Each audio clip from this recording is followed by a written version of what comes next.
Rafa ainda, mas eu vou instalar tudo certinho. Fritar a areia para eles poderem entrar, vou colocar areia. Aí, isso, pô. Esse é o rapidinho esse. Esse é o rapidinho. Rapidinho. Nossa, esse aqui é grandão. Esse é o rapidinho, esse aqui é o primeiro que nasceu. Tem 1 mês e 6 dias. 1 mês e 6 dias. Esse é o rapidinho, tá indo pro galinheiro agora. Aê, tá indo pro galinheiro. Aí dá uma chacoalhada ali que ele abre as asas já. Ó lá. Aí. Põe ele pra pular, põe ele pra pular. Joga ele pra lá, pode jogar. Joga, joga. Vai jogar, pode jogar ele daqui, ó, que ele já vai. Traz outro. Aí tá trazendo. Tá trazendo os rapazes aí, as meninas. Vai, Maria, pega pelas asas em cima, segura as asas. Isso. Agora aprendeu, né? Aí a Maria. Maria, minha filha. Michele, minha filha. Estamos aqui pondo os bichos de estimação. A japonesa sedosa.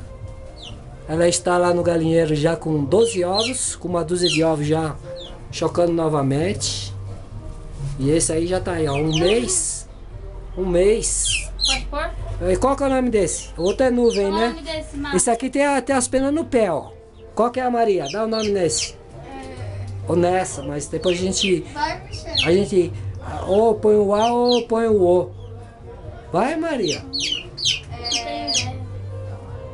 Aí ela deu nuvem. Nuvem é um dela. Eu dei o nome de um 3. Ah, é branco também? Açúcar.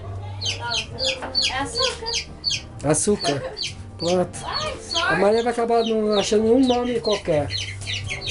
Não esquece Essa que é ele é a açúcar. Olha lá. Tem 4 aí? Tem. É, porque daqui a pouco vem um pra cá. Vamos lá. Esse é o Thor. Esse aqui é o Thor. Ai, vai cair. Cai nada, é ligeiro. Esse é o Thor. É o Thor. Ui. É o Thor. Olha a Cabecinha. Olha o topete do Thor. Eu sou o Thor!